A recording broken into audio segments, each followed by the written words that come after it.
Welcome back to Cyberspace. I'm your host, Leslie Poston, and today we're diving into the pulsating world of music concerts, not just for the beats and melodies, but for a deep look at the psychology of crowds. We'll explore how collective behavior shapes experiences at concerts and examine how these events serve as modern arenas for the fascinating, sometimes frenzied phenomena of crowd psychology. To illustrate these concepts, I'll focus on two recent culturally significant events, Taylor Swift's Eras Tour and Kendrick Lamar's Pop-Out concert. These performances offer contrasting examples of how artists engage with their audiences and create unique crowd experiences. Let's start by looking at the foundations of crowd psychology. In the late 19th century, Gustave Le Bon laid the groundwork for this field. He described how an individual in a crowd undergoes a psychological transformation. At music concerts, this transformation is evident. Concertgoers often describe feeling part of something greater than themselves, swept up in a wave of communal emotion. Le Bon identified three key processes that occur when individuals become part of a crowd: anonymity, contagion, and suggestibility. Anonymity refers to the sense of losing individual identity within a larger group. Contagion describes how emotions and behaviors spread rapidly through a crowd. Suggestibility relates to how individuals become more open to influence from others in the crowd setting. If you're interested in learning more about these concepts, I'd recommend checking out Stephen Reicher's 2001 paper on the psychology of crowd dynamics, and Reicher and Drury's 2021 paper on crowd behavior in high-stakes situations. Taylor Swift's Eras Tour exemplifies this transformation. Fans, known as Swifties, prepare extensively for the concerts, creating a shared identity through era-specific outfits, handmade friendship bracelets, and choreographed responses to specific songs. Colleague wrote an interesting piece about this in 2024, discussing the cultural impact of the Eras Tour. The concept of deindividuation, developed by social psychologists like Philip Zimbardo, helps explain the behavior of Swift's fans. Deindividuation occurs when people lose their sense of individual identity and become subsumed into the group identity. Zimbardo first introduced this concept in 1969, and it's fascinating to see how it applies to modern concert settings. In contrast, Kendrick Lamar's Pop-Out concert tapped into existing cultural connections within the West Coast hip-hop community. Caitlin McNabb, writing for Teen Vogue in 2024, described the event as an homage to the evolution of Top Dog Entertainment, California's imprint on music and culture, and an unapologetic display of Compton pride.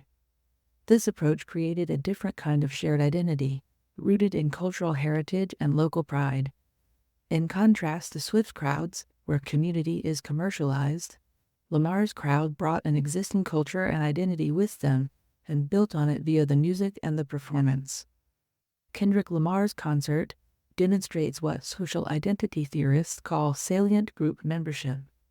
Henri Tachvel and John Turner introduced this concept, and it occurs when individuals strongly identify with a particular group. In this case, the West Coast hip-hop community, and perhaps the West Coast in general. Concert becomes a space where this group identity is celebrated and reinforced, leading to strong emotional responses and a sense of unity among attendees. Now let's talk about emotional contagion in crowds. This is where emotions spread among members of a crowd, and it's key to understanding concert dynamics. This phenomenon is particularly visible during powerful performances that elicit unified reactions from a crowd.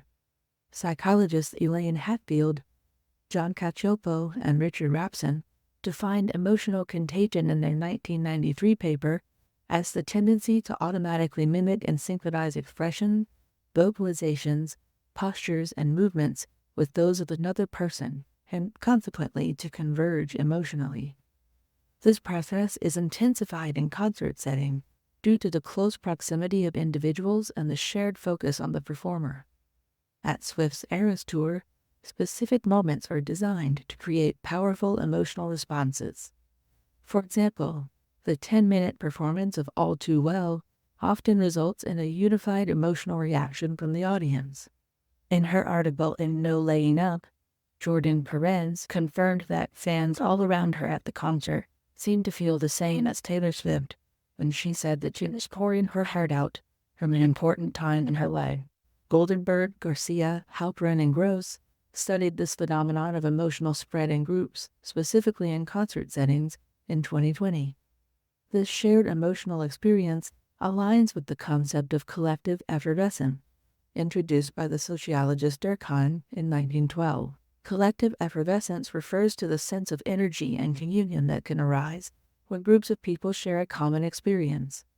In the case of Swift's concerts, the shared knowledge of lyrics, choreographed responses, and emotional investment in the songs create a perfect environment for this phenomenon.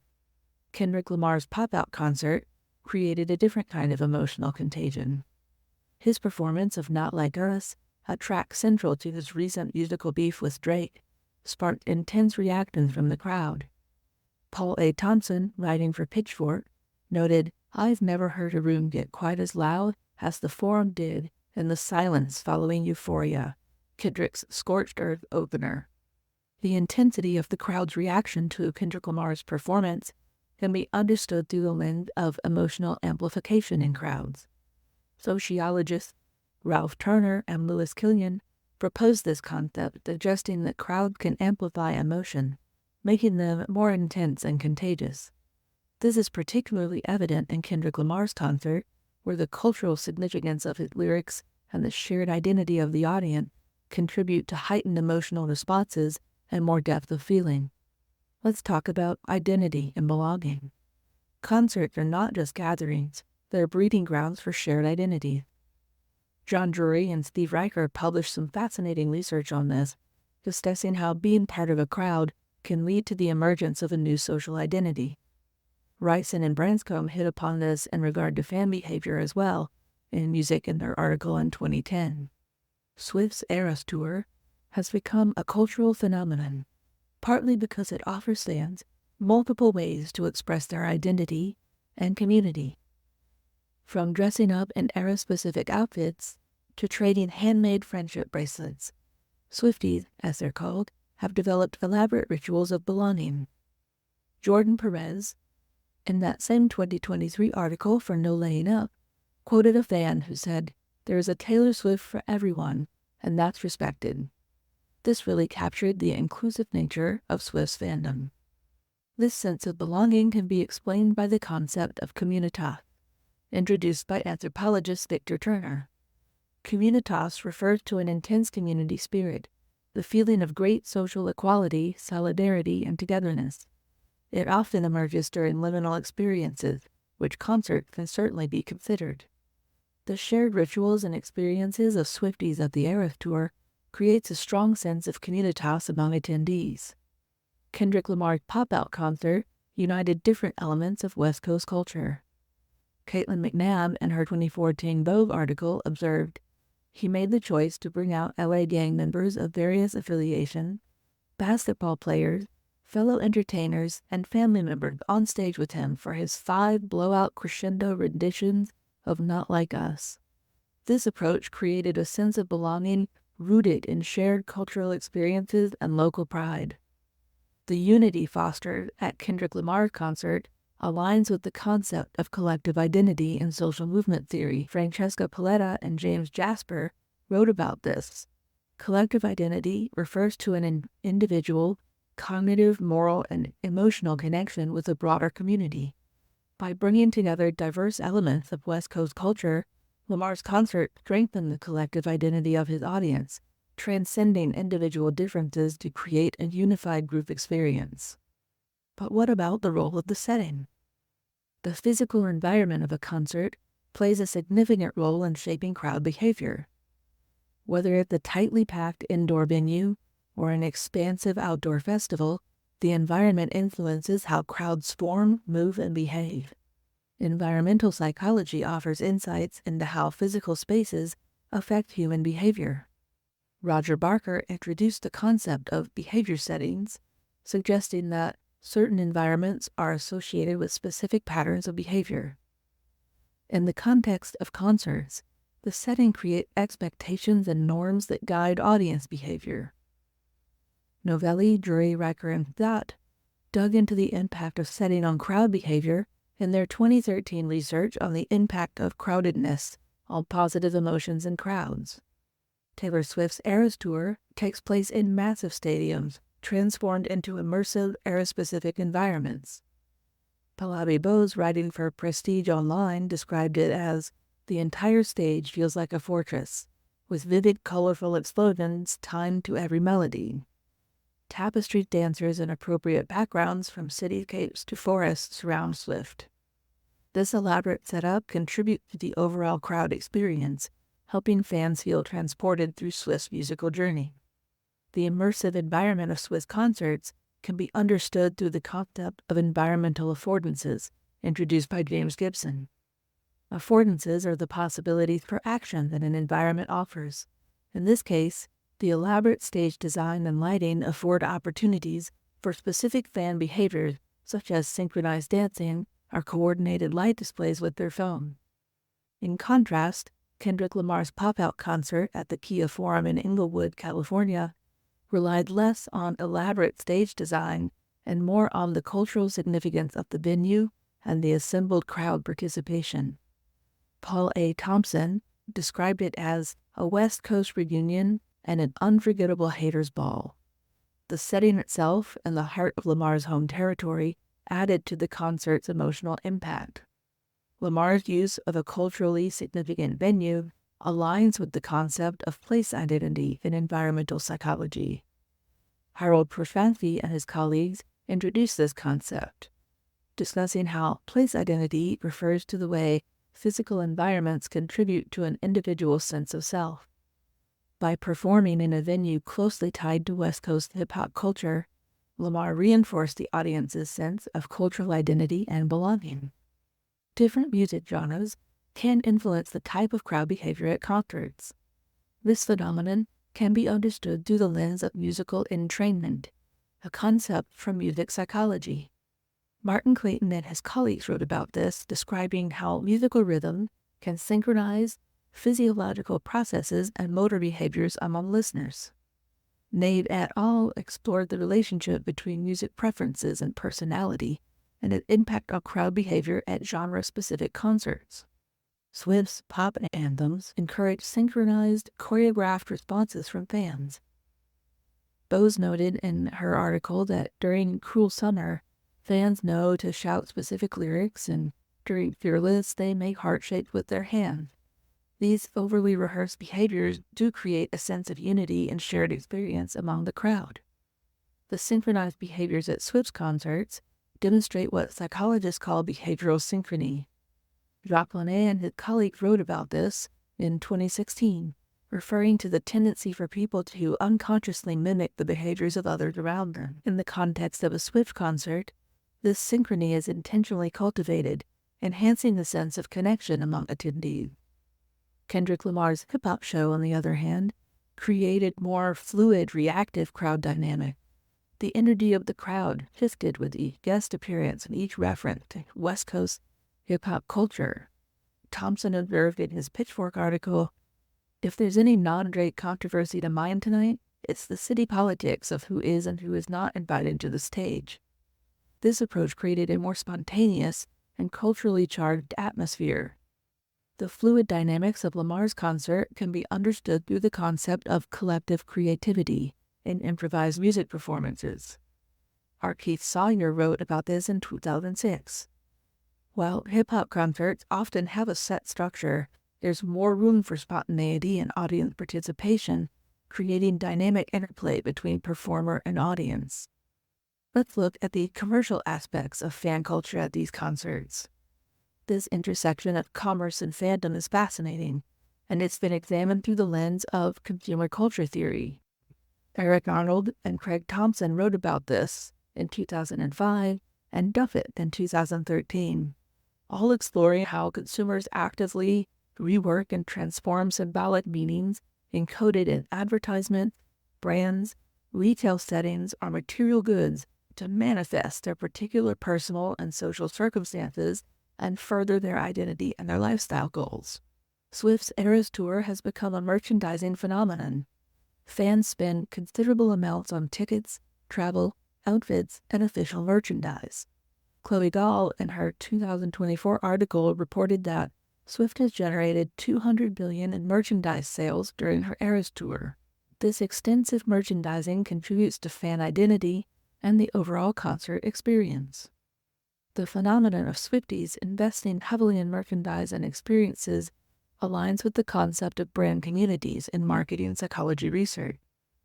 Albert Muniz and Thomas Abuen introduced this concept way back in 2001.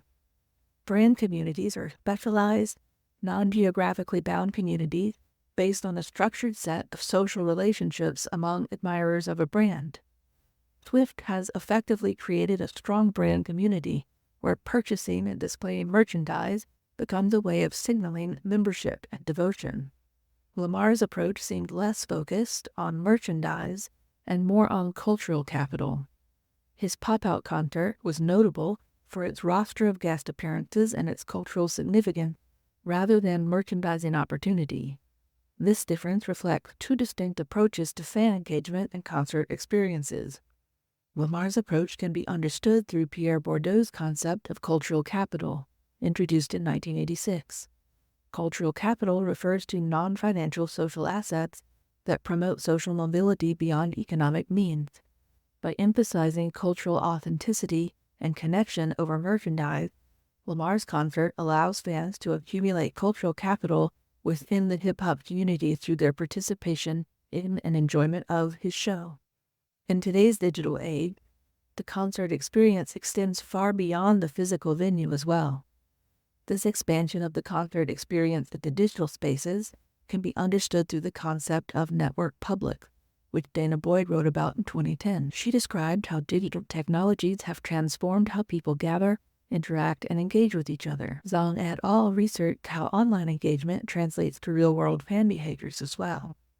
Swift's fans use social media extensively to share experiences, create content, and build community around the Eras Tour. In a 2024 article, Gall wrote, "Since the first date of the Eras Tour, Swifties have flooded TikTok with 1.9 million videos and flocked to view them. Swift's content has averaged 380 million views per day. That's certainly an astounding level of engagement." This online engagement demonstrates what media scholar Henry Jenkins called participatory culture. In participatory culture, fans are not merely consumers of media content, but active producers and circulators of meaning. Swifties create and share content, building a rich online ecosystem around Swift's music and performances. Kendrick Lamar's fans are engaged online differently, particularly around his Drake diss tracks and the cultural significance of the pop-out concert. His online discourse focused more on the music itself and its implications for hip-hop culture rather than solely on the spectacle of the pop-out concert. This form of engagement aligns with what media psychologists and communications researchers call critical fandom. Jonathan Gray wrote about this in 2003. Critical fans engage deeply with the content and context of media products, often discussing and debating their cultural and social implications, their semiotics, and their deeper meaning. In the case of Lamar's band, this manifests in online discussions about the meaning and impact of his lyrics, his performances, and his place in the hip-hop world. Let's move on to talk about the semiotics of fandom, the hidden meanings and Easter eggs that notable artists use to engage their audiences on a deeper level. This practice aligns with the field of semiotics, the study of signs and symbols and their use or interpretation. Taylor Swift is known for her use of Easter eggs. It includes her messages in her music, her videos, and even her public appearances. Abigail Stevens, writing for Screen Rant in 2024, noted, "Swift's enthusiasm for celebrating her musical journey is evident through details like her manicure and set pieces. For instance, at every Eras Tour concert, Swift's nails are each painted a different color, one for each of her 10 albums, including her self-titled debut album." Pallavi Rose mentioned this in her 2024 article as well. Booth studied this aspect of fan behavior in 2017, focusing specifically on the hunt for hidden meaning and Easter eggs.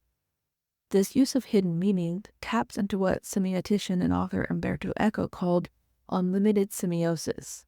It's the idea that signs can be interpreted endlessly, creating layers upon layers of meaning. Swiss fans engage in what media scholar Jason Middle terms forensic fandom, which he wrote about in 2015. Fans pore over detail to uncover hidden meanings and to, more importantly, predict future developments. For instance, in the lead-up to her album Midnights, Swift released a series of TikTok videos called Midnight Mayhem with Me, where she revealed track titles using a bingo cage. Rolling Stone reported in 2022 that fans quickly noticed the order of revelation corresponded to significant numbers in Swift's life and her career, adding another layer of meaning to seemingly random selection processes. This practice creates what sociologist Pierre Bourdieu would call cultural capital within the fandom. Fans who successfully decode these messages gain status within the fan community, reinforcing their sense of belonging and their identity as Swifties. On the other hand, Kendrick Lamar's approach to hidden meaning is more deeply rooted in the rich tradition of wordplay and layered references in hip-hop culture. Lamar's Pulitzer Prize-winning album Damn was praised by the Pulitzer Prize Board in 2018 for its vernacular authenticity and rhythmic dynamism that offers affecting vignettes capturing the complexity of modern African-American life. In the case of Not Like Us, Lamar's diss track against Drake, the layers of meaning extend beyond just the lyrics. Richie Astley, writing for the Toronto Star, reports that even after the song's release, listeners and concert-goers are still dissecting the hidden meaning behind the lyrics, the clothing choices, the dance moves, etc. This multi-layered communication aligns with what linguist Michael Silverstein called indexicality in 2003. The way language can point to social and cultural context beyond its literal meaning. The crowd's engagement with these hidden meanings demonstrates what cultural theorist Stuart Hall called decoding in 1973. According to Hall, audiences aren't passive recipients of media messages, but active interpreters. The variety of interpretations of Lamar's lyrics and performance choices shows this decoding process in action. Interestingly, both Swift and Lamar use these hidden meanings to create what anthropologist Victor Turner called communitas. By engaging in this collective act of decoding these messages, fans create a shared experience and reinforce their group identity. There is, however, a key difference in how these artists use hidden meanings. Swift's Easter eggs often create a playful treasure hunt, encouraging fans to look forward to future releases. In Stevens' article in 2024, she wrote, Swift has effectively created a strong brand community where purchasing and displaying merchandise becomes the way of signaling membership and devotion. Kendrick Lamar's layered meanings, on the other hand, often invite fans to look deeper into current social and cultural issues, as evidenced by his Juneteenth concert where he united different elements of West Coast culture. This difference reflects what literary theorist Roland Barthes described as the distinction between readerly and writerly texts. Swift's Easter eggs create a more readerly experience, where fans try to uncover a pre-existing meaning. Kendrick Lamar's work, with its complex references and social commentary, offers a more writerly experience, inviting fans to actively participate in creating meaning with his music and videos. In both cases, these hidden meanings serve to deepen the connection between artist and fan, creating a rich, interactive experience that extends far beyond the concert venue or the initial listen of a track. They transform passive listeners into active participants in the creation and interpretation of meaning, fostering a deeper sense of connection and engagement within the fandom. As we continue to study the psychology of crowd and music fandom, the role of these hidden meanings and the semiotic processes they trigger will undoubtedly be a fertile area for further research and understanding. As we've discussed throughout this episode, Taylor Swift's Eras Tour and Kendrick Lamar's Pop-Out concert represent two vastly different approaches to fan engagement and concert experiences. Swift's meticulously planned multi-era spectacle creates a purchasable shared experience that transcends generation. Lucy Buller, writing for the Bethel Collegian in 2023, quoted a fan who said, "Her music creates a commoditized community." This really encapsulates the essence of Swift's approach. On the other hand, Kendrick Lamar's more seemingly spontaneous and deeply culturally rooted performance taps into existing community ties and cultural pride. Both approaches demonstrate the power of music to create powerful crowd experiences and shape fan identity. Both approaches demonstrate the ability of music to create powerful crowd experiences and shape fan identity. These contrasting examples show us how modern artists are adapting the principles of crowd psychology to create unique, memorable experiences for their fans. They remind us of the profound impact our surroundings and fellow concertgoers can have on our individual experiences. The psychology of crowds, especially at concert, is a rich and complex field, intersecting with various areas of social psychology, environmental psychology, and media studies. We've journeyed from Le Bon's early theories in the late 19th century to modern concepts of participatory culture and networked publics. Our understanding of crowd behavior continues to evolve, and these concerts provide fascinating case studies. As we move forward, it will be interesting to see how artists continue to innovate in their approaches to live performances and fan engagement. Will we see more elaborate, technologically enhanced spectacles like the Eras Tour, or will there be a move towards more culturally rooted, community-focused events like Lamar's Pop-Out? Whatever the future holds, one thing is clear: the power of music to bring people together, to create shared experiences and identities, remains as strong as ever. Whether it's through carefully choreographed pop anthems or hard-hitting hip-hop verses, music continues to be a powerful force for shaping collective behavior and individual identity. The concepts we've discussed today, from emotional contagion and deindividuation to place identity and cultural capital, all play a role in how we experience and interact with music and crowd settings. As fans, understanding these psychological processes can enrich our concert experience. As researchers, these phenomena offer a wealth of future avenues for study. I hope this episode has given you a new perspective on concert crowds and the psychology behind them. The next time you're at a show, whether it's a massive stadium spectacle or an intimate club gig, take a moment to observe the crowd dynamics. You might just see some of the principles we've discussed today. Before we wrap up, I want to thank all of the researchers and journalists whose work we've referenced in this episode. Their insights and observations have been invaluable in helping us understand complex phenomena. If you're interested in diving deeper into any of the topics we've covered, check out our show blog on mymedia.tech later this week for a full list of references and additional bonus links to the TikTokers and YouTubers who are breaking down the symbolism in Kendrick Lamar's lyrics and Pop Out as well. Thank you for joining me on this psychological journey through the world of music and minds. I'm your host, Leslie Poston, and this has been PsyberSpace. Keep exploring the depths of human interaction in our crowded world, and until next time, stay curious.